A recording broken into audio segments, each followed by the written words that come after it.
Sonko def na annonce ne kii dinañu wàññi ci li nga xam ne moo di électricité bi. Je pense que si une volonté politique était là cette promesse elle peut être tenue lu tax dañ fiy créer benn centrale mooy West African Energy. su ma jumlee je pense 400 mégawatts ou quelque chose comme ça la ñu wax ni moom lay produire lan moo mën a tax ñu mën a am tey courant moins cher au Sénégal mooy parce que courant au Sénégal jusqu'à présent ay pétrole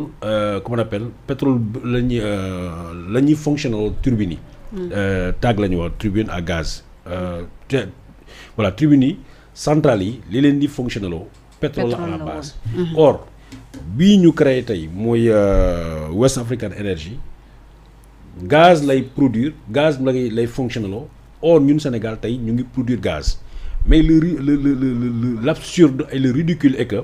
gaz bi ñuy produire fii Sénégal dañ koy indi ay bateau ñëw jël ko ñëw ba Dakar jël seen carburant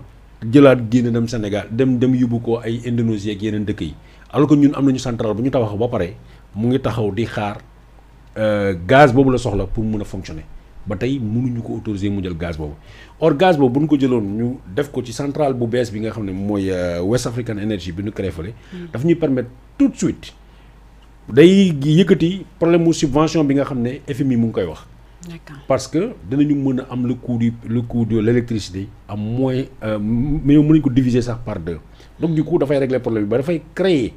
dafay permettre entreprise yi ñu mën a fonctionner ak électricité mën a permettre ateliers yi ñu fonctionner ainsi de suite mais ba léegi c'est un blocage qui est à ce niveau là boo xam ne kenn mënu la ko wax donc ce problème là mën nañ ko régler. Deuxième chose bi nga xam ne bëggoon naa ci dellu et là je suis tout à fait d'accord ak Abdoulaye Maïga par rapport à démb rek lañ doon waxu précipitation parce que la volonté populaire parce que Facebook parce que les réseaux sociaux dañ ne diw ak diw ay kulunaa lañu diw ak diw ay sàcc lañu dañu war a dugg ci prison dafay mel ni liggéey para di wax képp ku nekk milliardaire nekkoon ministre sàcc nga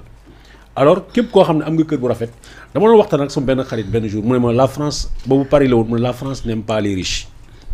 la France n'aime pas les riches boo amee xaalis il faut ñu fexe ba nuñ la mën a yàqee Sénégal yi tey ci phase boobu lañ nekk mas naa am man mii taaba ça c'était en 2008 ma yoroon sam benn oto benn station bu nekk Kër Massar dama dugg ci station bi di jënd essence benn waaye romb ma rek mu ne xoolal ma sàcc yi or man yàlla xam na ni oto boobu maa ngi koy jëndee 6 millions te dama dajale pour mu mën a jënd oto yi parce que képp ku yoroon oto bu ñuul dem vitre teintée sàcc nga donc cette philosophie là cette mentalité là dañ ko war a teg de côté. Mansour Faye ça doit être une leçon pour tout le monde parce que tous les Sénégalais en tout cas 90% des Sénégalais xalaatoon nañu ni képp ku ànd ak Macky Sall sàcc nga. wala boog surtout Mansour Faye li ko yàq bëri na doomam bi mu amoon verger bi affaire yooyu ainsi de suite. tax na ñëpp ne sàcc la mais mun nañu am càmbar bu ñu càmbaree ñu def ndànk seet prendre le temps de vérifier mën nañu am peut-être luñ ko reprocher mais dans la précipitation nga jóg ni tey parce que le cas Mansour Faye il faut nous préciser ko. Souvent procureur de la République buy demander arrestation danaan enquête et arrestation si les faits sont établis je parle sous le contrôle d'un juriste enquête et arrestation si les faits sont établis. Dans le cas de Mansour Faye pôle judiciaire financier dafa demander à la DIC arrestation et conduite xaw ma ndax comprendre nga nuance bi si les faits sont établis enquête d'abord mooy na ngeen seet ngeen càmbar bu ñuy wax enquête dañu naan constatation et audition nga seet après nga laaj nit ki confronté ko à l'audition tu confrontes ki ngay déglu nga confronté ko par rapport li nga trouvé ak constatation yi boo paree procureur ne la enquête et arrestation si les faits sont établis arrestation si les faits sont établis après mu doog la wax ni conduite auprès du parquet s'il le faut mais dans cette affaire là le pôle judiciaire financier a dit arrestation et conduite donc Mansour Faye amul PV d'audition DIC enquêtul ci Mansour Faye dañ ko arrêté dañ ko dem jëli yóbbul ko directement pôle judiciaire financier juge bi door ko mandat de dépôt donc amul procès verbal boo xam ne enquête la boo xam ne DIC moo ko def donc dans ce genre d'affaires là mais automatiquement naka nga mën a xam ndax def na wala defut ñu ne la demal nga tëddi ci kaso bi nga xaar or wax nañ ko à plusieurs reprises xam naa moo tax kurunaay ne nañu léegi Macky Sall laa àndal parce que mënuloo dàkkal nit sa liberté ne serait-ce que une minute nga téye ko ne ko toogal fële nga tëj ko ne ko damay dem seet loolu c'est contre tous les principes te baax na bu fekkee ne am nga askan bu lay déglu nga di ko wax li nga xam ne mooy yoon bu ko wax li mu bëgg a déglu parce que damay gis ñu ci bari xam nga tey lan moo yàq ñi nekk ci plateau yi di wax xam nga ñu def kenn koo si gis rek mu ngi xool téléphone bi mu ngi déglu lan la ko Ibra Diaw di wax mu wax wala lan la ko Ablaye kii comment Baye Ginaar wax ko mu wax loolu lay répété bu ko defee gars yi ne kii gëree la kii dafa ànd ak ñun déedéet ñooñu dañu war a ñëw nga expliquer leen la nga xam ne yow xam nga ko te ñoom xamuñu ko buñ ko defee ñu jël le temps d'enquêter d'investiguer. Moi je pense j'ai la ferme conviction que Mansour Faye suñu xoolee tout son parcours ñu xool fi mu jaar dossier yi mu yor on trouvera quelque chose par force contre Mansour Faye. foofu la ñu waroon njëkkee d'abord. foofu la ñu war a njëkkee chercher mais chercher wuñu dañu xëy rek parce que goro Macky Sall la parce que ñu ne ko ñëwal et là à la kulli haal danañu dem ci lu mel noonu dama am benn dossier boo xam tamit lu ma naqari la dinaa ko wax ci plateau bi mooy le cas Sadia Gueye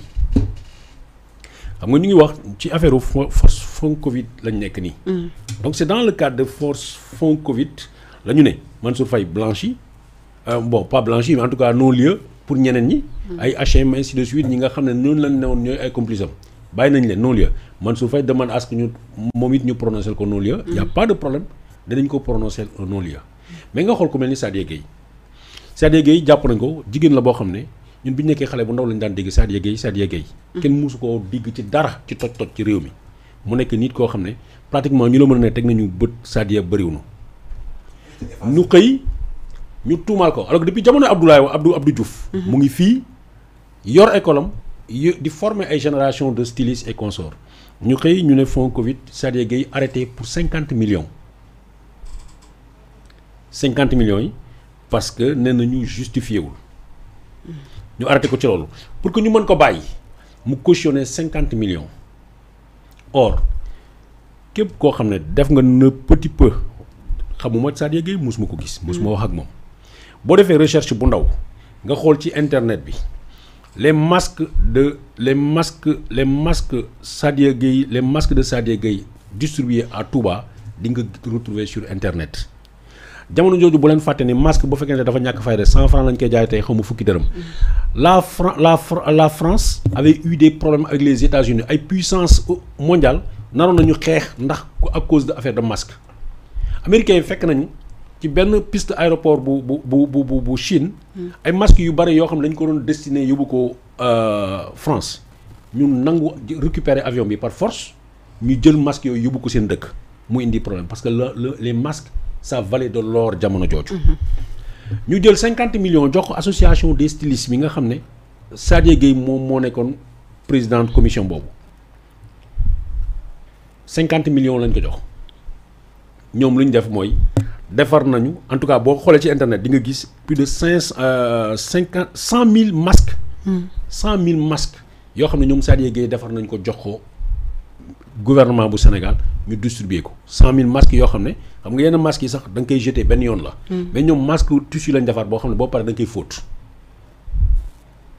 donc 100 000 masques boo ko multiplier par 500 masques bu nekk nga def ko 500 francs ñaata la lay jox 50 millions la lay jox.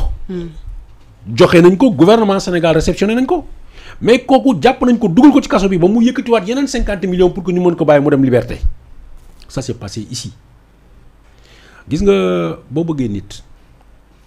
da nga koy wax dëgg. mu neex ko mu naqari ko parce que dëgg boobu ngay wax lu koy aider la même bu fekkee ne tey moom ak ñi mu àndal nañu gisee ni genre da nga changer kulu naa nga.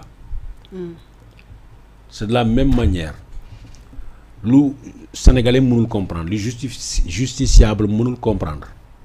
nga ne dans l'affaire Woodrose Investissement nga ne doomi Macky Sall moo organisé yëf yi 10 milliards et quelques moom